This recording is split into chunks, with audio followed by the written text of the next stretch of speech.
இந்த வீடியோவை உங்களுக்கு வழங்குவோர் மாலை முரசு செய்திகள் தொலைக்காட்சியின் படிப்போம் ஜெயிப்போம் உயர்கல்வியை தேர்ந்தெடுப்பதில் உள்ள சந்தேகங்களை தீர்க்கும் நிகழ்ச்சி தினமும் மாலை 5 மணிக்கு. வணக்கம். மாலை முரசு செய்திகளை விரிவாக பார்ப்பதற்கு முன் முதலில் தற்போதைய நேரத்திற்கான தலைப்புச் செய்திகளை பார்க்கலாம். உலகளாவிய விமான போக்குவரத்து சுற்றுச்சூழல் அமைப்பில் இந்தியா மிகப்பெரிய சந்தை. டெல்லி சர்வதேச விமான போக்குவரத்து குறித்த முன்னணி பங்குதாரர்கள் பொதுக்கூட்டத்தில் பிரதமர் மோடி பெருமிதம்.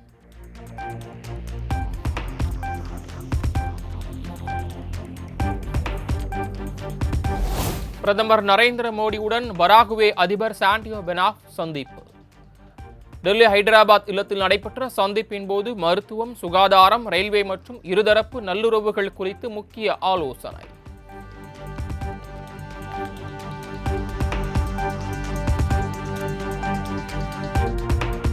ஜூன் 15ஆம் தேதி நடைபெற இருந்த நீட் முதுநிலை தேர்வுகள் ஒத்திவைப்பு. ஒரே கட்டமாக தேர்வு நடத்தப்பட வேண்டுமென உச்சநீதிமன்றம் உத்தரவிட்ட நிலையில் மறு தேர்வு தேதி விரைவில் வெளியிடப்படும் என அறிவிப்பு.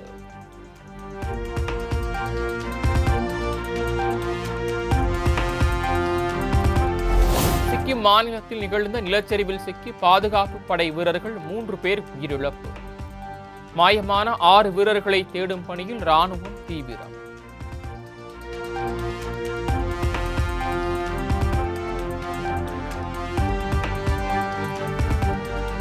வெள்ளம் மற்றும் நிலச்சரிவால் பாதிக்கப்பட்ட அசாம் உள்ளிட்ட வடகிழக்கு மாநிலங்களுக்கு உடனடியாக நிவாரண நிதி வழங்க வேண்டும்.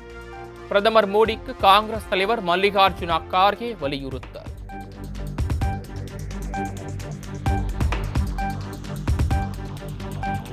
கர்நாடக மாநிலம் விஜயபுரா மாவட்டத்தில் கனரா வங்கியில் 58 கிலோ தங்க நகைகள் கொள்ளை. சுமார் 53 கோடி ரூபாய் மதிப்பிலான நகைகள் மாயமானது தொடர்பாக 8 தனிப்படைகள் அமைப்பு.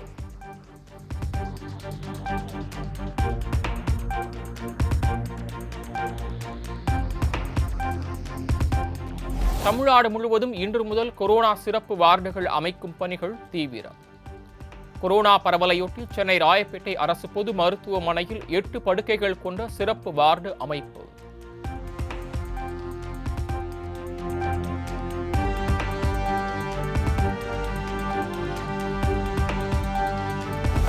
அண்ணா பல்கலைக்கழக பாலியல் வழக்கில் ஞானசேகரனுக்கு 30 ஆண்டுகள் தண்டனை குறைப்பு இல்லாமல் ஆயுள் சிறை.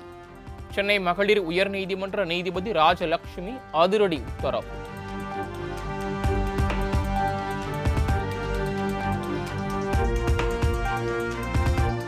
அண்ணா பல்கலைக்கழக மாணவி பாலியல் வன்கொடுமை வழக்கில் ஞானசேகரனை தவிர்த்து வேறு யாருக்கும் தொடர்பில்லை. அரசு தரப்பு வழக்கறிஞர் மேரி ஜெயந்தி திட்டவட்டம். எல்லாத்தையும் கிளீனா புலன் விசாரணை பண்ணிட்டாங்க. இப்ப நான் சொன்ன எவிடன்ஸுக்கு மேல உங்களுக்கு என்ன வேணும்? அவ்வளவு தெளிவான எவிடன்ஸ் கொடுத்துட்டாங்க. அதனால இதற்கு மேற்கொண்டு அதுல யாரும் இல்லை, யாரும் இருந்தாலும் கோர்ட்டுக்கு அதிகாரம் உண்டு. அதை விட ஹானரபிள் ஹை கோர்ட் டைரக்ஷன்ல எஸ்ஐடி ஃபார்ம் பண்ணப்பட்டது. அதனால இதுல ஒருவர் தான் குற்றவாளி அப்படின்னு எவிடென்ஷியரி ப்ரூஃப் கொடுக்கப்பட்டது. அதனால அவருக்கு தண்டனை கிடைத்தது. இது போக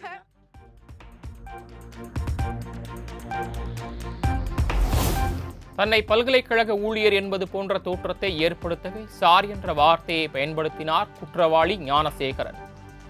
அண்ணா பல்கலை மாணவி பாலியல் வழக்கில் நீதிபதி ராஜலட்சுமி வழங்கிய தீர்ப்பில் விவரம் வெளியீடு.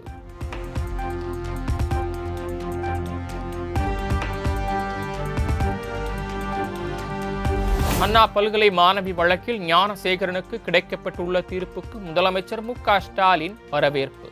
பெண்கள் பாதுகாப்பு பற்றி வேடம் போடுபவர்களுக்கு செயலால் பதில் அளித்திருக்கிறது தமிழ்நாடு காவல்துறை என பெருமிதம்.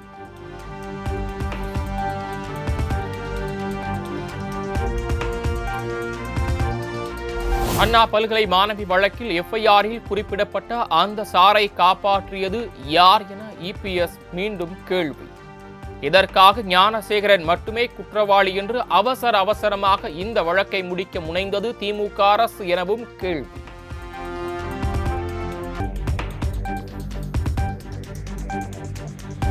அண்ணா பல்கலைக்கழக மாணவி வழக்கில் ஸ்டாலின் சாரை நினைத்தாலும் எஃப்ஐஆரில் குறிப்பிடப்பட்ட அந்த சாரை காப்பாற்ற முடியாது. அதிமுக ஆட்சி அமைந்ததும் அனைத்து பதில்களும் கிடைக்கத்தான் போகிறது என எடப்பாடி பழனிசாமி பதில்.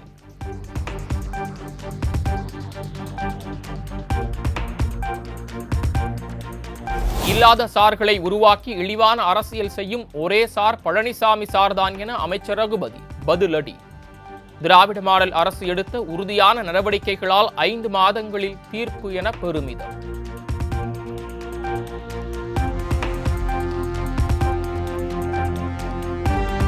மதுரையில் பொதுக்குழு நடத்தி தனக்குத்தானே சூனியம் வைத்துக் கொண்டது திமுக என அதிமுக முன்னாள் அமைச்சர் செல்லூர் ராஜு விமர்சனம். இனிமேல் 10 ஆண்டுகளுக்கு திமுக ஆட்சிக்கே வர முடியாது எனவும் கருத்து.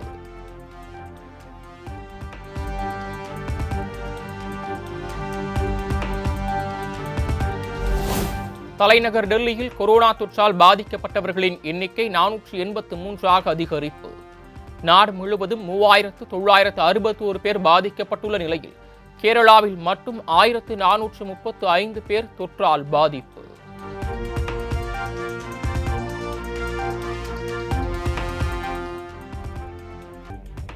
மதுரை மாவட்டத்தின் முதல் தொழில் பூங்காவுக்கு சுற்றுச்சூழல் அனுமதி கோரி சிப்காட் நிறுவனம் விண்ணப்பம். 68 கோடியில் அமைய உள்ள தொழில் பூங்கா மூலம் 4000 பேருக்கு வேலைவாய்ப்பு கிடைக்கும் என தகவல்.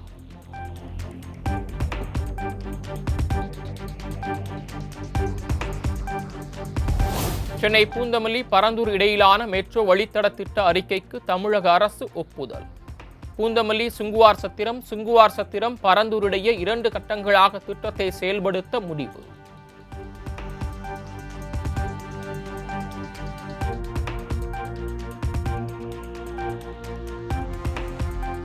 ஒரு நகரின் தூய்மை பணியில் தூய்மை பணியாளர்களுக்கு எவ்வளவு பொறுப்பு உள்ளதோ அதே பொறுப்பு பொதுமக்களாகிய நமக்கும் உண்டு. மானாவாரியாக குப்பையை வீசினால் அது மீண்டும் நம்மை ஏதோ ஒரு வழியில் வந்தடையும் என்றும் முதலமைச்சர் மு.க. ஸ்டாலின் பதிவு.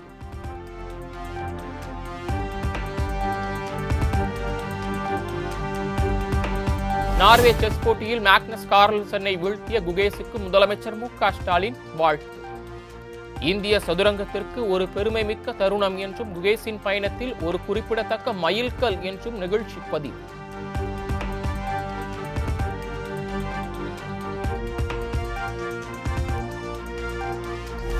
மத்திய அரசு நிதி விடுவிக்காததே தனியார் பள்ளிகளில் ஆர்டிஇ திட்டம் திறக்காததற்கு காரணம். மாலை முரசு தொலைக்காட்சிக்கு பள்ளி கல்வித்துறை அமைச்சர் அன்பில் மகேஷ் பிரத்யேக பேட்டி. 40 நமக்கு ஏற்கனவே வர வேண்டிய நிதியே ஒரு 589 கோடி சம்திங் நமக்கு வர வேண்டியதே இருக்குமா நமக்கு, அதுவே இன்னும் வழங்கப்படாமல் இருக்கின்றது. அதில் இந்த ஆண்டும் தனியாக வரும்போது கிட்டத்தட்ட பார்த்திங்கன்னா 80,000லேருந்து 1 லட்சம் பிள்ளைங்களுக்கு மேலே இது மாதிரி ஆர்டியில் போய் சேருவாங்க. ஸோ அந்த 1 லட்சம் பிள்ளைகளுக்கான அந்த ஸ்கூல் ஃபீஸ் எவ்வளோங்கிறத நீங்களே கணக்கு பார்த்துக்கோங்க. ஸோ அந்த அமௌண்ட் நமக்கு அவங்க கொடுக்காமல் வைக்கிறாங்க அப்படிங்கிறது நமக்கு வேதனையாகத்தான் இருக்குது.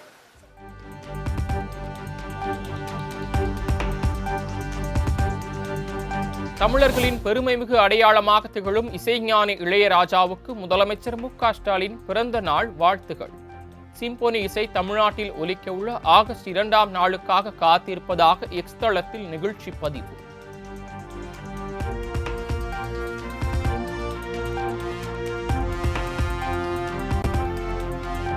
ஆகஸ்ட் 2ஆம் தேதி லண்டனை சேர்ந்த இசை கலைஞர்களை வைத்து சிம்போனி இசை நிகழ்ச்சி நடைபெறும். சிம்போனி நிகழ்ச்சிக்காக காத்திருப்பதாக முதலமைச்சர் தெரிவித்த நிலையில் இளையராஜா அறிவிப்பு. அது என்னவென்றால் வருகின்ற ஆகஸ்ட் 2ஆம் தேதி நான் லண்டனில் இசையமைத்த அந்த இசை நிகழ்ச்சியை அதே ஆர்கெஸ்ட்ரா லண்டன் ராயல் ஃபிலமானிக் ஆர்கெஸ்ட்ராவே இங்கே தமிழக மக்களுக்கு, என்னுடைய மக்களுக்கு, என்னுடைய நாட்டு மக்களுக்கு அவர்கள் முன்னால் இசைக்கப் போகிறேன் என்ற நல்ல செய்தியை தெரிவித்துக் கொள்கிறேன்.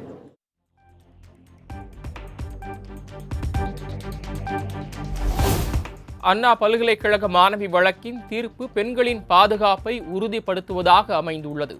இளையராஜாவை நேரில் சந்தித்து வாழ்த்து தெரிவித்த பிறகு விடுதலை சிறுத்தைகள் கட்சியின் தலைவர் திருமாவளவன் பேட்டி. வகையிலே இந்த தீர்ப்பு அமைந்திருப்பது ஆறுதல் அளிக்கிறது. இதுபோன்ற பாலியல் குற்ற வழக்குகளில் அளிக்கப்படுகிற தீர்ப்பு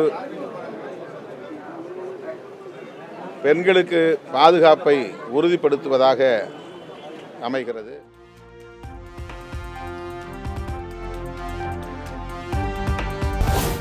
பொள்ளாச்சியில் கல்லூரி மாணவியை படுகொலை செய்த பிரவீன் காவல் நிலையத்தில் சரண். திருமணம் செய்ய மறுத்ததால் கொன்றதாக ஒப்புதல் வாக்குமூலம்.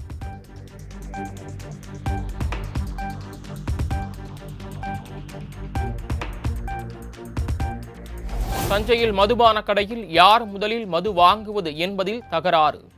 இளைஞர் கத்தியால் குத்தி படுகொலை, 4 இளைஞர்களிடம் காவல்துறை விசாரணை.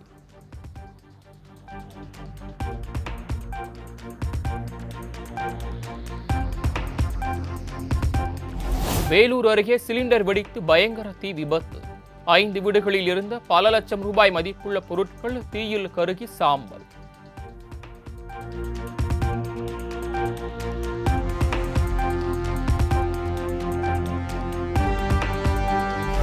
மயிலாடுதுறையில் பாம்பு கடித்து சிறுவன் பரிதாப மரணம். முறையாக சிகிச்சை அளிக்காத அரசு மருத்துவமனை நிர்வாகத்தை கண்டித்து பொதுமக்கள் சாலை மறியல்.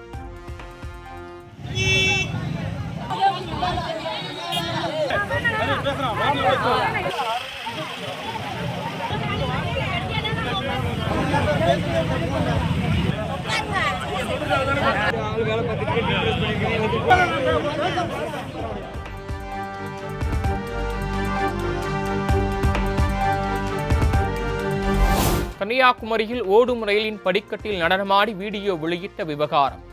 இனி விபரீத வீடியோ வெளியிட மாட்டேன், தன்னை மன்னித்து விடுங்கள் என மன்னிப்பு கோரி இளம்பெண் வீடியோ வெளியீடு.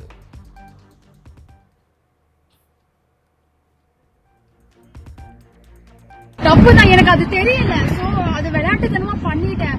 இவ்வளவு ப்ராப்ளம் வந்ததுக்கு அப்புறம் நான் அதுக்கப்புறம் வீடியோ டெலீட் பண்ணிட்டேன். அதை நான் தப்பு தான் உணர்ந்துக்கிறேன். சோ இந்த மாதிரி நான்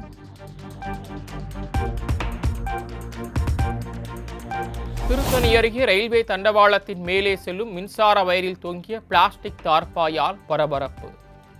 மின்சார ரயில் மற்றும் வந்தே பாரத் ரயில் சேவை 1 மணி நேரம் பாதிப்பு.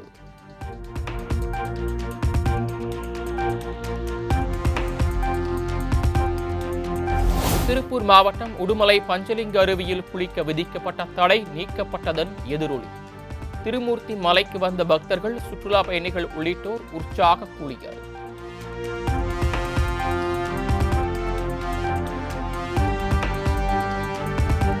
நாகை அதிபத்த நாயனார் கோயில் மகா கும்பாபிஷேக விழாவிற்கு 9 புண்ணிய நதிகளில் இருந்து யானை மேல் கொண்டுவரப்பட்ட புனித தீர்த்தம்.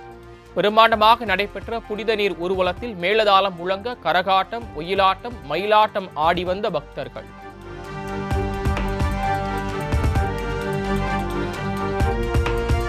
கன்னியாகுமரியில் விமர்சையாக நடைபெற்ற ஐயா வைகுண்டசாமி தலைமைப்பதியில் நடைபெற்ற தேரோட்டம். பெண்கள் உள்ளிட்ட ஆயிரக்கணக்கான பக்தர்கள் தேரை வடம் பிடித்து இழுத்து வழிபாடு.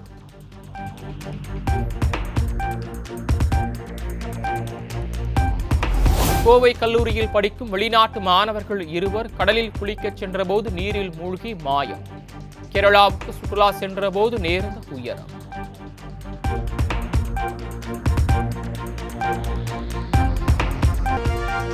உத்தரப்பிரதேச மாநிலம் பிரயாக்ராஜில் ஆசிரியர்கள் 100க்கும் மேற்பட்டோர் போராட்டம். பள்ளி கல்வித்துறை அலுவலகம் முன்பு திரண்டு பணி வழங்க கோரி முழக்கம்.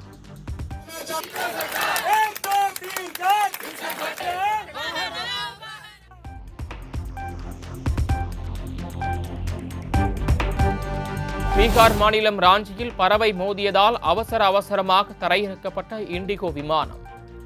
பிர்சா முண்டா விமான நிலையத்தில் தரையிறக்கப்பட்டதால் 175 பயணிகள் உயிர் தப்பியதாக தகவல்.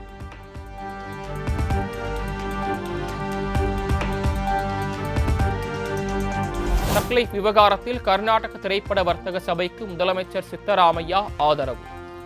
சட்ட ரீதியாக ஒத்துழைப்பு அளிக்கப்படும் என்றும், கன்னட மொழி பிரச்சனையில் அனைவரும் உறுதியுடன் நிற்க வேண்டும் என்றும் அறிவுறுத்தார்.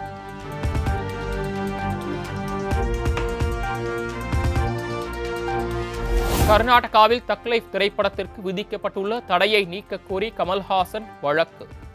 கன்னட அமைப்புகளின் கடும் எதிர்ப்பையும் அடுத்து அம்மாநில உயர்நீதிமன்றத்தை அணுகினார் கமல்.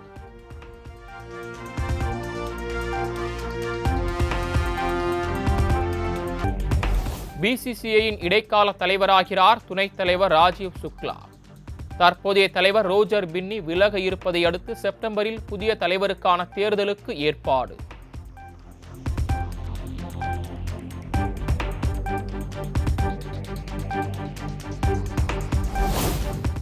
தென்கொரியாவில் நடைபெற்ற ஆசிய தடகள சாம்பியன்ஷிப் தொடரின் பதக்கப்பட்டியலில் 2ஆம் இடம் பிடித்த இந்திய வீரர்களுக்கு பிரதமர் மோடி பாராட்டு. நமது வீரர்களின் செயல்திறனை பார்த்து நாடே பெருமை கொள்வதாகவும் நிகழ்ச்சி பதிவு.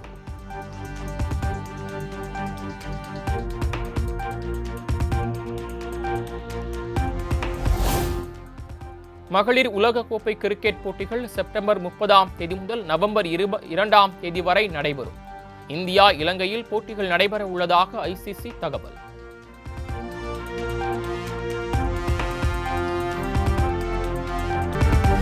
மதியானை கூட்டம் ராவண கோட்டம் படத்தின் இயக்குனர் விக்ரம் சுகுமாரன் மாரடைப்பால் திடீர் மரணம். விக்ரம் சுகுமாரன் உடலுக்கு நடிகர் விக்ராந்த், இயக்குனர் மாரி செல்வராஜ் உள்ளிட்ட திரை உலகினர் நேரில் அஞ்சலி.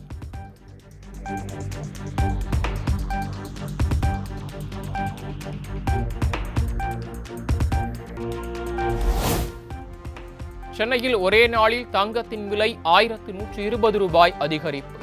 காலையில் 240 ரூபாயும் மாலையில் 880 ரூபாயும் அதிகரித்ததால் இல்லத்தரசிகள் அதிர்ச்சி.